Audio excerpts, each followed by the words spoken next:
bienvenue. Et puis, nous allons aujourd'hui, je ne dirais pas étudier, mais réfléchir. Réfléchir sur cette exhortation que le Seigneur nous fait concernant cette réalité-là.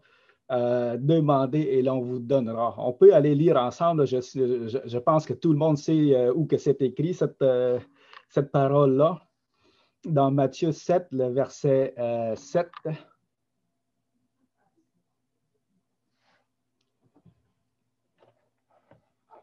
Alors, confortablement dans notre salon, avec notre Bible dans la main, on ouvre ça et on s'en va dans Matthieu 7, le verset 7, ça dit ceci. Demandez et l'on vous donnera. Cherchez et vous trouverez. Frappez et l'on vous ouvrira. Car quiconque demande reçoit, et celui qui cherche trouve, et l'on ouvre à celui qui frappe. Lequel de vous donnera une pierre à son fils s'il lui demande du pain? Ou s'il lui demande un poisson, lui donnera-t-il un serpent? Si donc, méchants comme vous l'êtes, vous savez donner de bonnes choses à vos enfants, à combien plus forte raison votre Père qui est dans les cieux donnera-t-il de bonnes choses à ceux qui le lui demandent? Écoutez, la première fois que je lisais cette parole-là, ça m'a parlé énormément.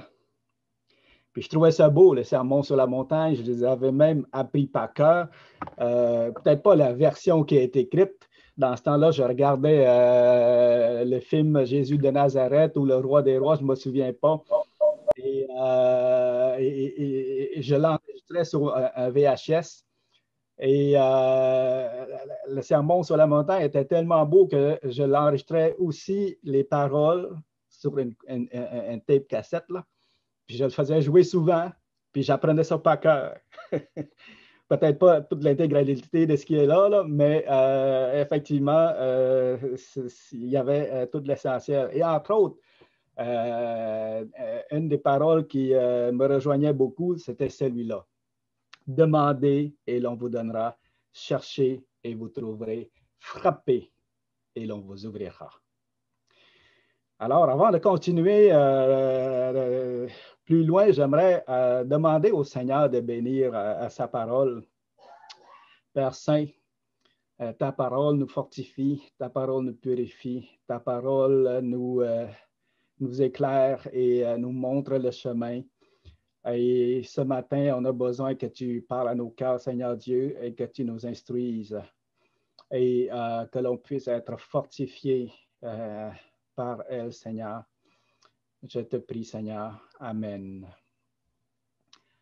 Alors, dans ce texte-là, c'est spécial parce qu'on voit deux choses qui sont évidentes.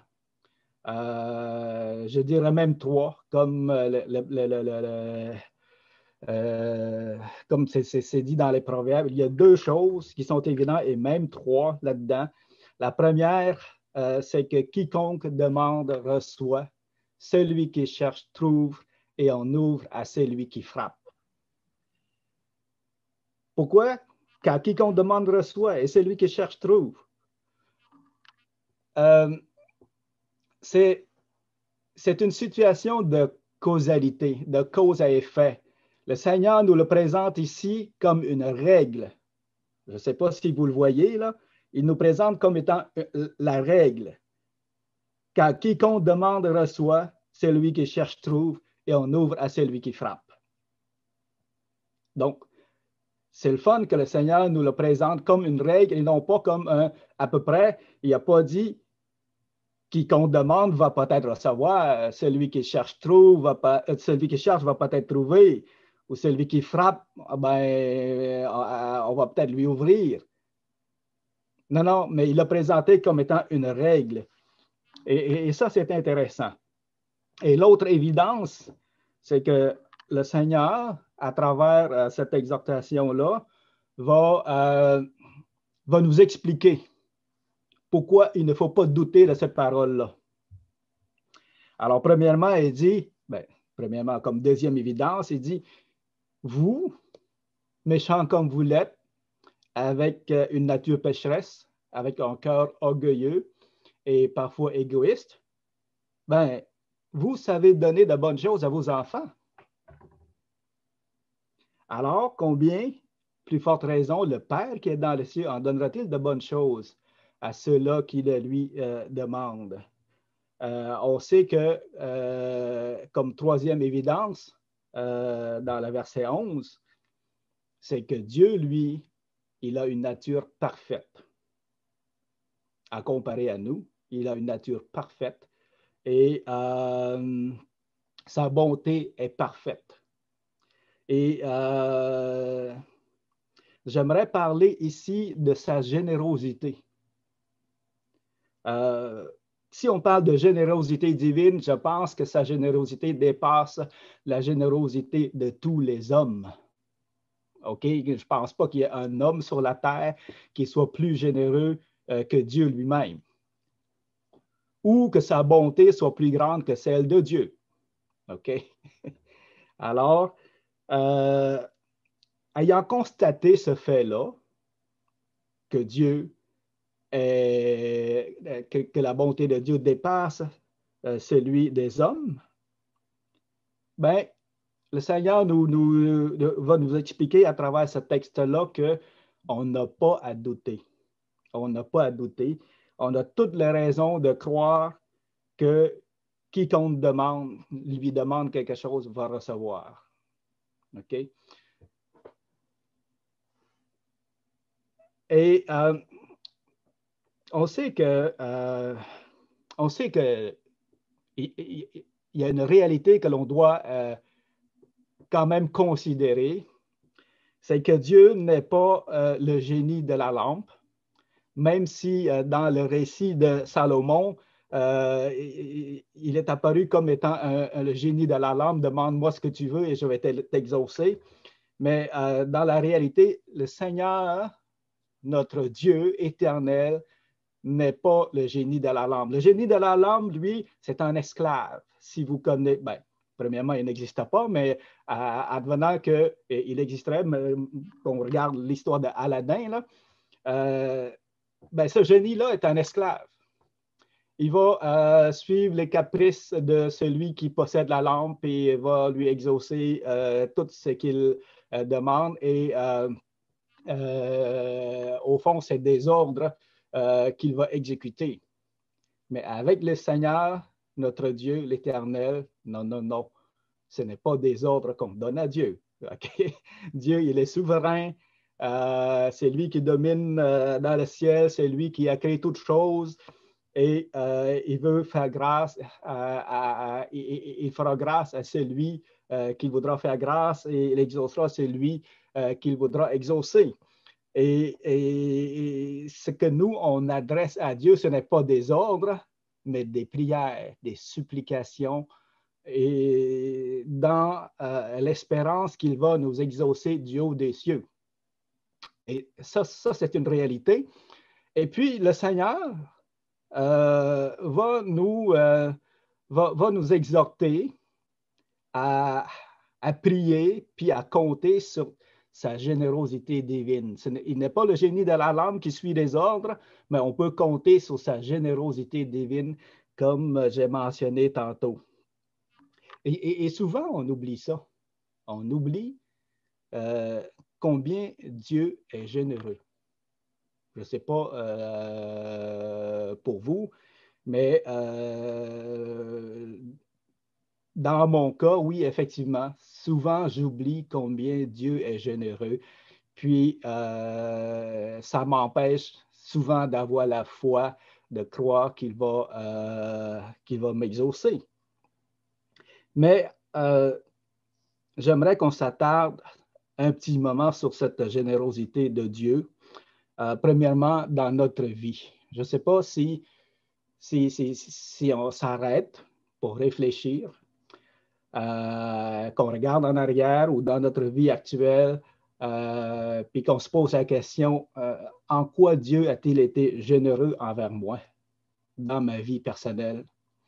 Est-ce que c'est dans ma famille, dans mon travail? Là, je parle des choses terre à terre. Là. Je sais qu'il a été très généreux d'avoir donné son Fils pour nous sauver, pour qu'on ait la vie éternelle. Ça, il n'y a pas de doute. Et ça, on le voit très clairement en tant que chrétien, on le sait. Mais dans notre vie terre à terre, ce serait bon de s'arrêter puis de réfléchir. En quoi Dieu a-t-il été généreux dans ma vie? Alors moi, je loue constamment le Seigneur pour la bonté qu'il a manifestée envers moi, pour la vie que j'ai présentement, du fait que je ne manque de rien. Le Seigneur m'a donné la sécurité en toutes choses et ainsi de suite. Moi, je trouve qu'il a été très généreux envers moi. Et on peut en détailler, mais je vous invite à faire cet exercice-là dans votre vie pour être reconnaissant comme tel de sa générosité. Et dans l'histoire, puis dans la parole, on voit qu'il a été également très généreux envers ceux qui se confient en lui. On peut tourner dans Psaume 84, le verset 12.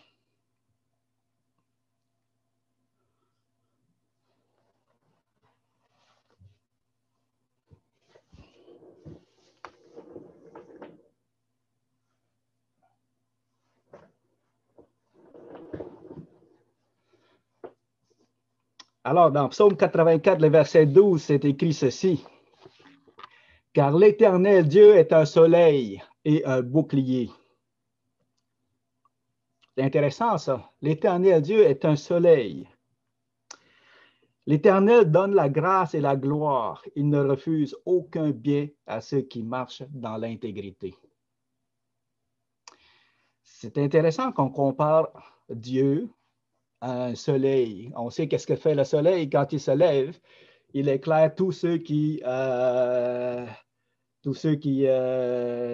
en dessous de lui, sans exception. Il éclaire tous ceux qui sont sur la terre.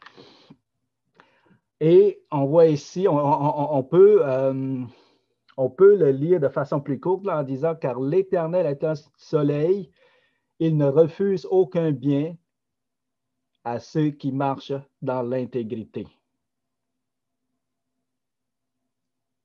On voit ici l'expression de sa générosité en le comparant à un soleil qui ne manquera pas d'éclairer tous ceux qui sont sur la terre.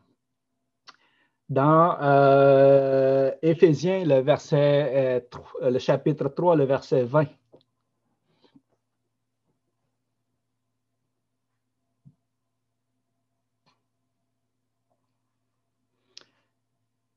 Alors, Éphésiens, le chapitre 3, le verset 20, ça dit ceci.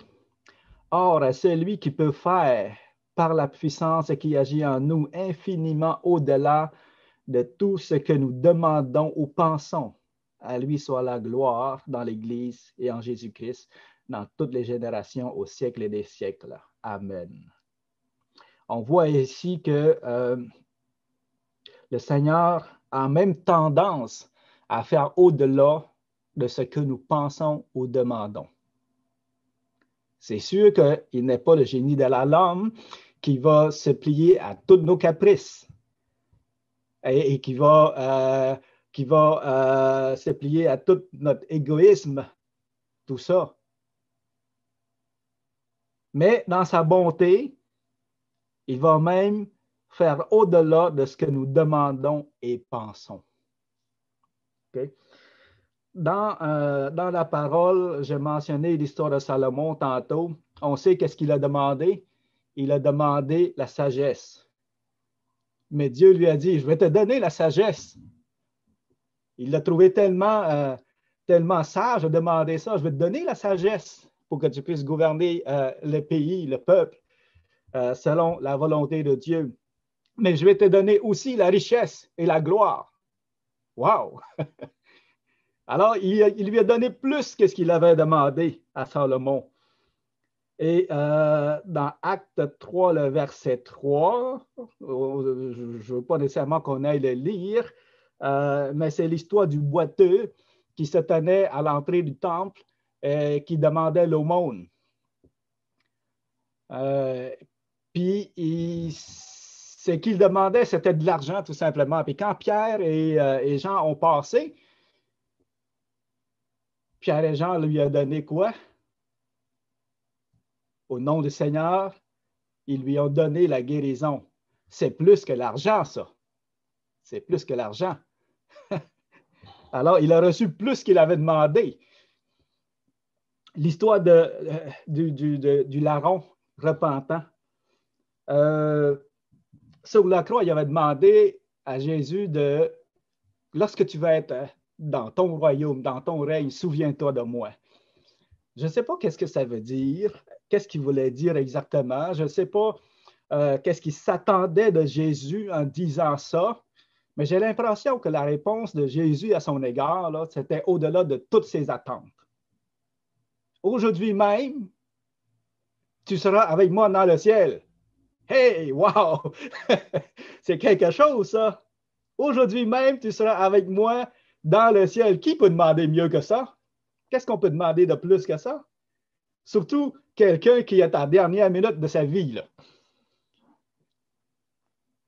Alors, j'ai l'impression qu'ici, le Seigneur l'a vraiment exaucé au-delà de ses attentes. On voit que Job également, lorsqu'il a réussi l'épreuve, qu'il a traversé l'épreuve, le Seigneur ne lui a pas donné juste kiff-kiff ce qu'il avait, là. Non. Le Seigneur lui a donné le double. Le double. Alors, c'est encore là un signe de sa générosité. OK? Et bon, on connaît les promesses que le Seigneur a faites. Celui qui quittera son père, sa mère, ses enfants, ses terres aussi, en mon nom recevra le centuple. Encore là, une autre affirmation de sa générosité. Alors, puisque Dieu est tant généreux, qu'est-ce qui nous empêche de recevoir? Là est la question. Hein? Qu'est-ce qui nous empêche d'être exaucés? On voit très bien, la parole nous dit, demande et tu recevras. Puis en plus,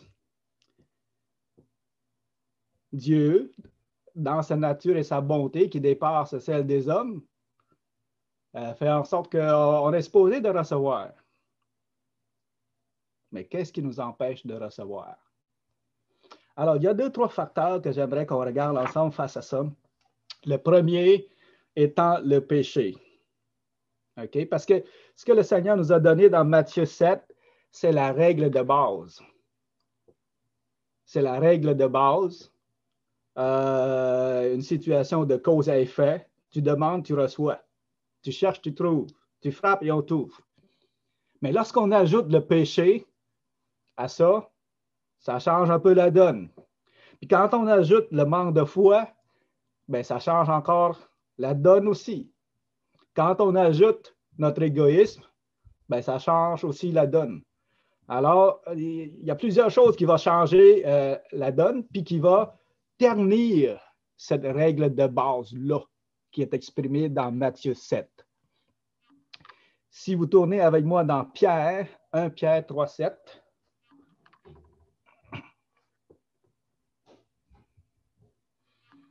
Vous connaissez ce verset-là. Ça parle premièrement du rapport entre le mari et la femme, mais on comprendra que tout autre péché va agir de la même façon que ce qui est écrit ici. Alors, ça dit, Marie, montrez à votre tour de la sagesse dans vos rapports avec vos femmes, comme avec un sexe plus faible. Honorez-les comme devant aussi hérités avec vous de la grâce de la vie. Qu'il en soit ainsi afin que rien ne vienne faire obstacle à vos prières. Alors, on voit que quand il y a des choses de travers dans notre vie, que ce soit relation de couple, que ce soit n'importe quel autre péché dans notre vie, ça va venir ternir, ça va venir faire obstacle à nos prières et ternir cet enseignement-là de Matthieu 7.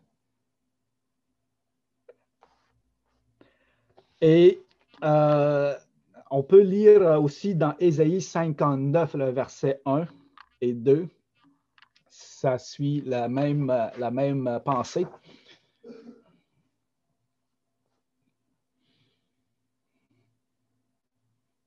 Ésaïe 59, le verset 2, 1 et 2. Non, la main de l'Éternel n'est pas trop courte pour sauver, ni son oreille trop dure pour entendre. C'est très évident. Hein? Lui qui a créé, la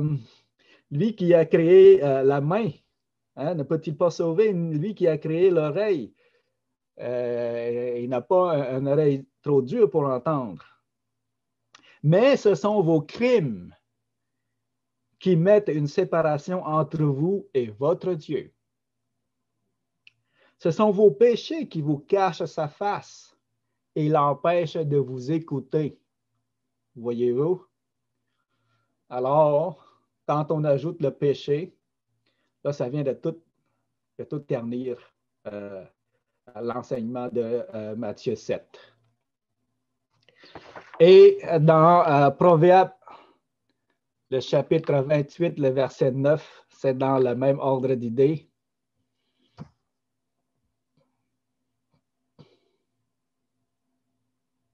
Ça dit ceci: si quelqu'un détourne l'oreille pour ne pas écouter la loi, sa prière même est une abomination. C'est fort, ça, là. Alors, si on se moque de Dieu, si on se fait ennemi de Dieu, si on ne veut rien savoir, si on se rebelle, puis lorsqu'il nous parle, on ne veut rien écouter, à ce moment-là, la parole nous dit que notre prière même est une abomination.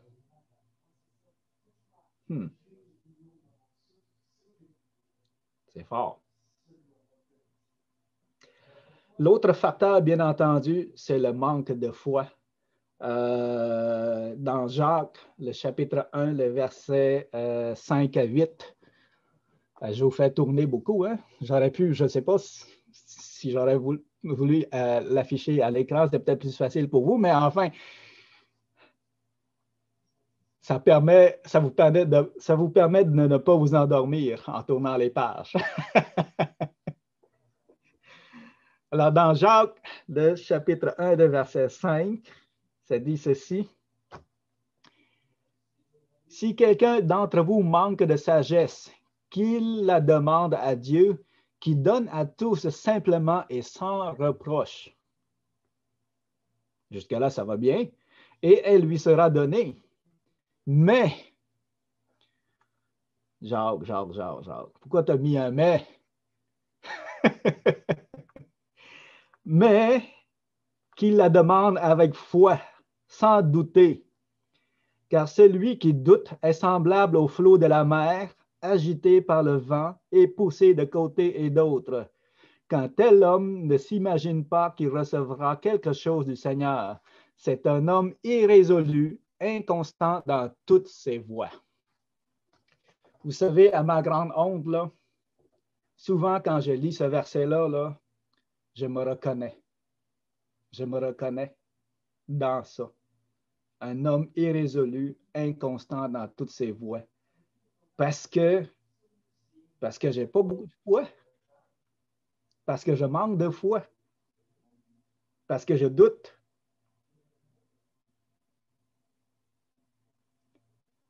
Je ne sais pas dans votre cas, là, mais à ma grande tristesse, je suis obligé d'admettre que je suis souvent dans cette catégorie de personnes-là. Puis je prie que le Seigneur augmente ma foi. que je puisse être celui qui a la foi pour obtenir ce qu'il demande à Dieu. Alors, le Seigneur nous exhorte à avoir la foi. On peut penser à l'histoire du juge inique qui est dans Luc 18, versets 1 à 17. On peut le lire ensemble, celui-là.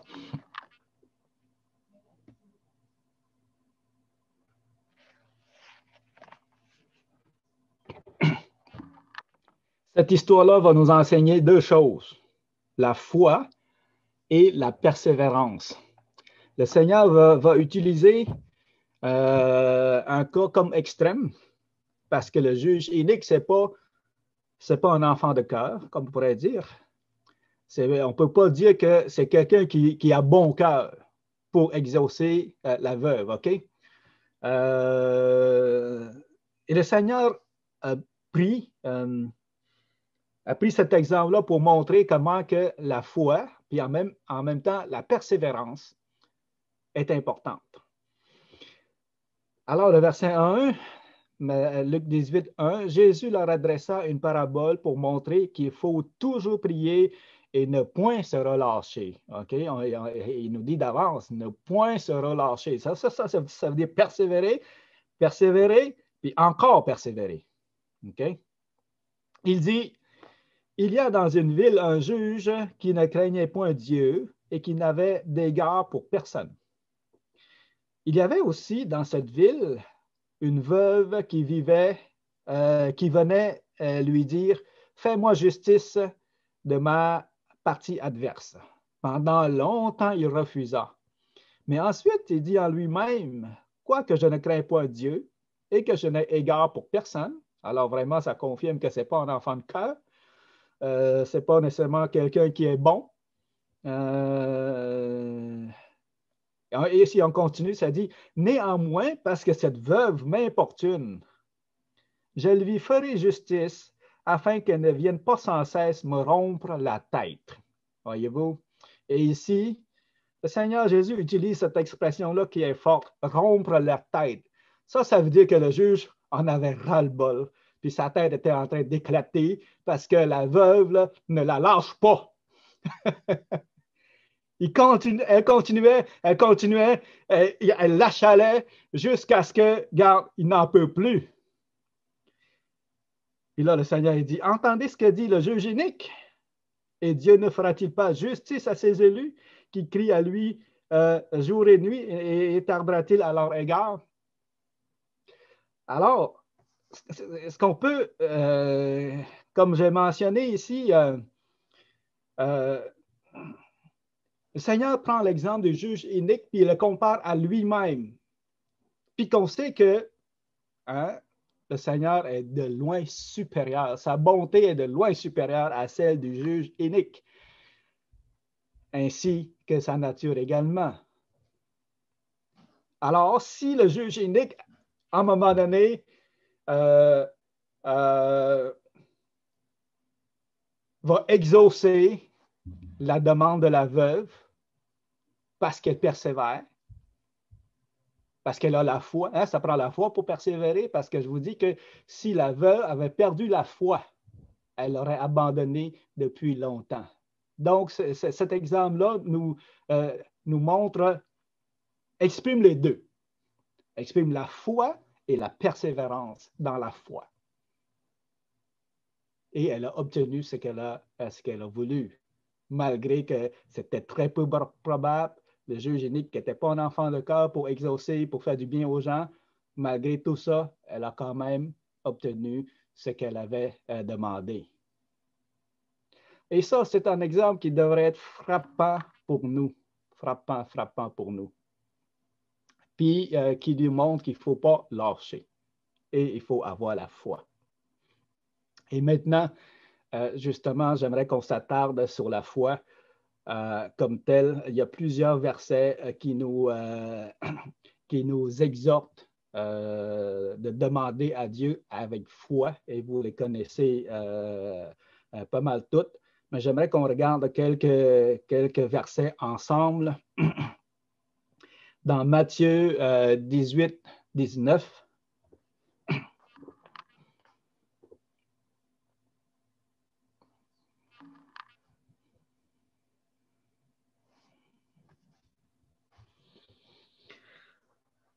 Ça dit ceci, je vous dis encore que si deux d'entre vous s'accordent sur la terre pour demander une chose quelconque, elle leur sera accordée par mon Père qui est dans les cieux. OK? Dans Jean 15, le verset 7.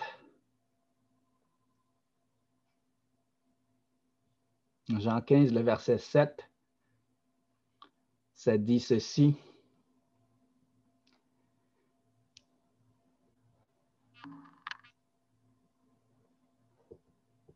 Je vous laisse tourner. Alors, Jean 15, le verset 7. Si vous demeurez en moi et que mes paroles demeurent en vous, demandez ce que vous voudrez et cela vous sera accordé. Donc, ici, il y a une condition. Vous demeurez dans ma parole et que mes paroles demeurent en vous. Dans le verset précédent, l'accent a été mis sur l'unité, dans le sens que deux d'entre vous s'accordent pour demander quelque chose en son nom, et il va le faire. Ça sous-entend bien entendu de la foi, même si elle n'est pas mentionnée. Et le verset qu'on vient de lire, ça sous-entend qu'il faut demeurer en lui. Comme on a mentionné tantôt, celui qui n'écoute pas, si quelqu'un détourne l'oreille pour ne pas écouter, sa prière même est une abomination, bien, ça va dans le même sens. Donc, ce verset-là, dans Jean 15, nous exhorte à demeurer en lui.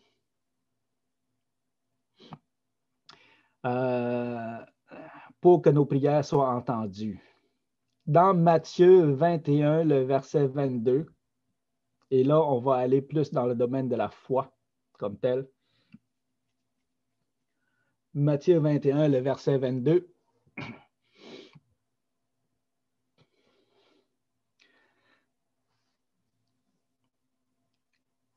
Tout ce que vous demanderez avec foi par la prière, vous le recevrez. Wow! Ça, c'est fort comme parole. Mais il y a une autre parole qui est encore plus forte que ça, qui est dans Marc 11, le verset 24. On va le lire ensemble encore.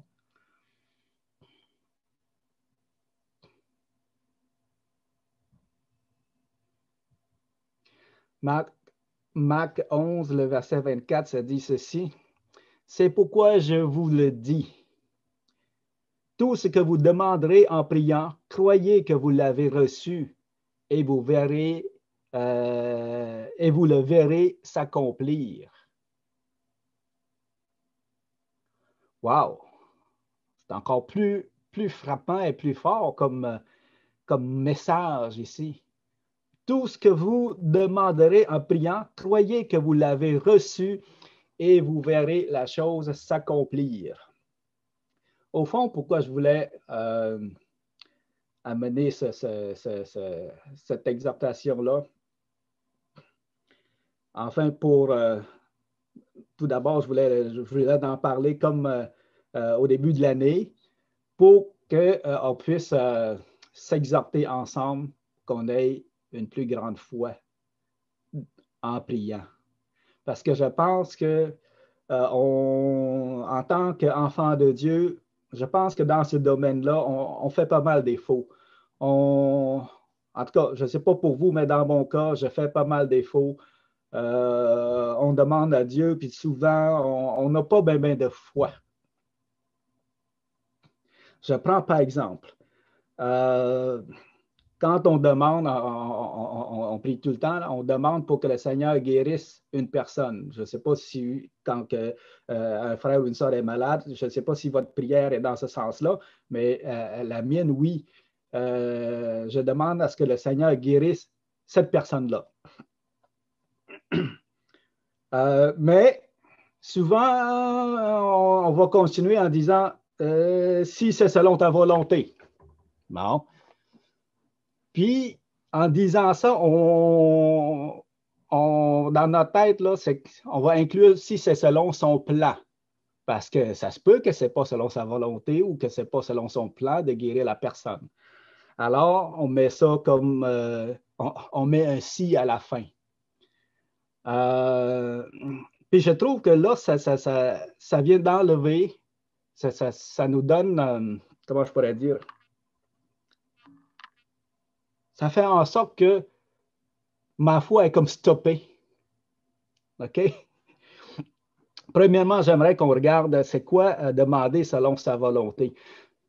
Lorsqu'on demande à Dieu de guérir une personne, on sait que ce n'est pas contre sa volonté.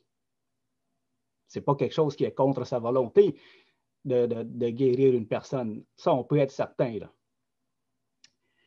Mais on va se dire, est-ce que c'est selon son plan? Parce que si ce n'est pas selon son plan, même je ne vais pas investir ma foi là-dedans, dans cette guérison-là, parce que si ce n'est pas selon son plan, ça ne marchera pas. Mais au fond, là, je trouve que c'est là le piège qui nous empêche de croire. Parce que la foi qui est exprimée dans Marc 11, le verset 24, ici, quand ça dit, c'est pourquoi je vous dis, tout ce que vous demanderez en priant, croyez que vous l'avez reçu et vous verrez la chose s'accomplir. Cette foi-là, elle sous-entend que dans le plan de Dieu, le Seigneur va le guérir. Elle ne sous-entend pas elle ne va pas réfléchir à un plan de Dieu qui pourrait être différent de la guérison de la personne. Je ne sais pas si vous comprenez ce que je veux dire. C'est un peu difficile à expliquer, là, mais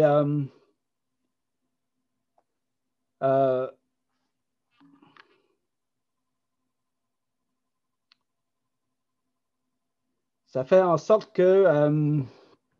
attendez un peu, je vais regarder ça. Autrement dit, la foi qui est exprimée dans Marc 11, 24, elle ne va pas réfléchir à une autre éventualité que la guérison. Puis, au fond, qui connaît le plan de Dieu? Y a-t-il quelque part dans la parole de Dieu qui nous dit qu'il faut prier selon son plan? Il faut demander les choses selon le plan de Dieu.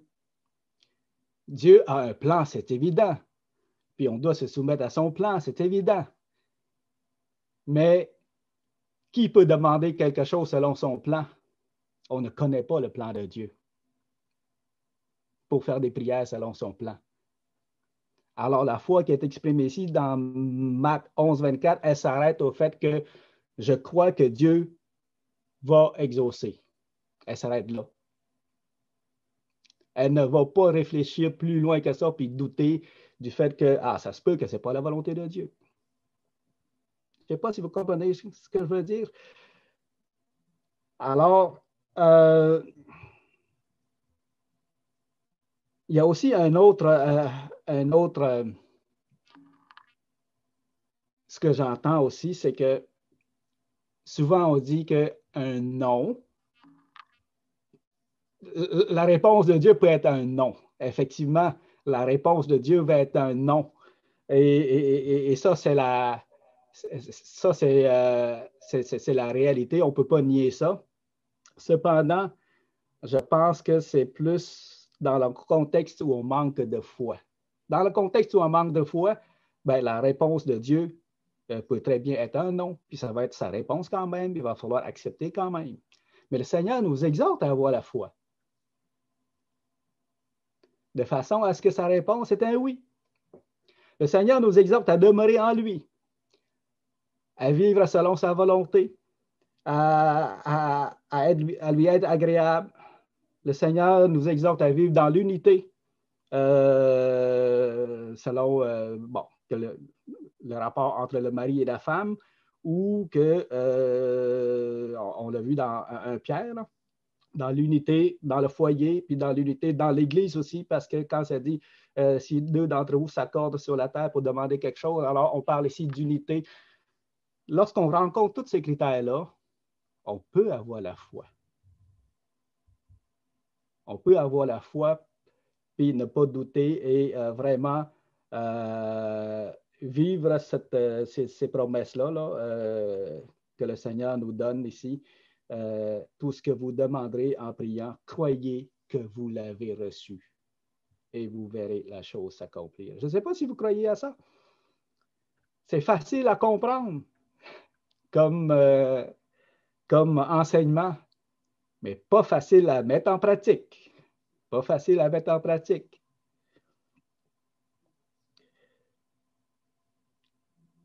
Alors, j'espère que dans les dernières paroles que je vous ai mentionnées concernant demander quelque chose selon son plan versus quelque chose selon sa volonté, souvent on se mêle dans les deux. Quelque chose peut être dans sa volonté, dans le sens que ce n'est pas contre sa volonté. Là. Quand on demande à Dieu de guérir quelqu'un, ben regarde, c'est pas, on ne peut pas dire que Dieu est contre ça. Mais selon son plan, on ne connaît pas. Donc, on laisse ça dans les mains de Dieu. Moi, je vous exhorte à demander avec foi plutôt que de douter si c'est selon sa volonté ou pas. OK? C'est dans ce sens-là que je vous exhorte, parce qu'on ne la connaît pas, sa volonté. OK? Et aussi, ben,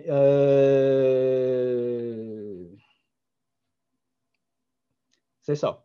Moi, ce que j'aimerais, c'est que cette année, on puisse s'exercer. Je vous exhorte à vous exercer pour avoir la foi dans nos prières. Puis ça, ce n'est pas contre la parole. Dieu nous exhorte, Dieu nous demande, Dieu nous dit de prier avec foi. Dieu nous dit de prier avec insistance. Dieu nous dit de prier sans douter, de ne pas douter. Ce n'est pas moi qui l'ai inventé, là, on l'a lu ensemble.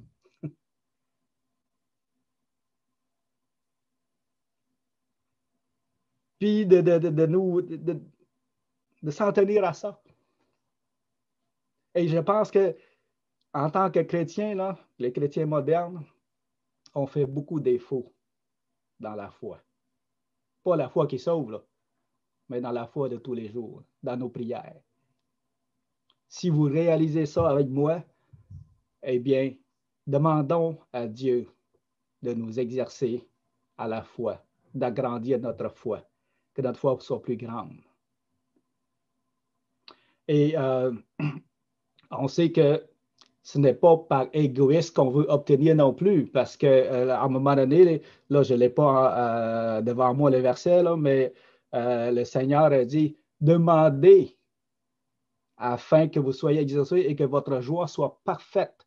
Tu sais, quand que le Seigneur exauce une prière, ben, ça nous rapproche de lui. On voit sa présence, on voit qu'il est là. Ça augmente encore notre communion. Ça donne un meilleur contact, puis ça nous édifie en même temps. Donc, ça fait partie d'une vie chrétienne fortifiante, enrichissante et vivante que d'avoir une foi qui obtient les promesses de Dieu. C'est bon? Alors, moi, je pense que c'est complet comme ça. On va prier pour que le Seigneur nous bénisse à travers ça. Père Saint, que ton nom soit béni, Seigneur. Je reconnais que dans le domaine de la foi, Seigneur, moi-même le premier, je fais pas mal de défauts dans ça. J'aimerais douter moins et me confier plus en toi, en tes promesses, Seigneur. Puisses-tu nous aider à tous et chacun cette année, qu'on puisse marcher avec toi et que notre foi grandisse en toi, Seigneur. Sois béni à toujours. Nous t'en prions. Amen.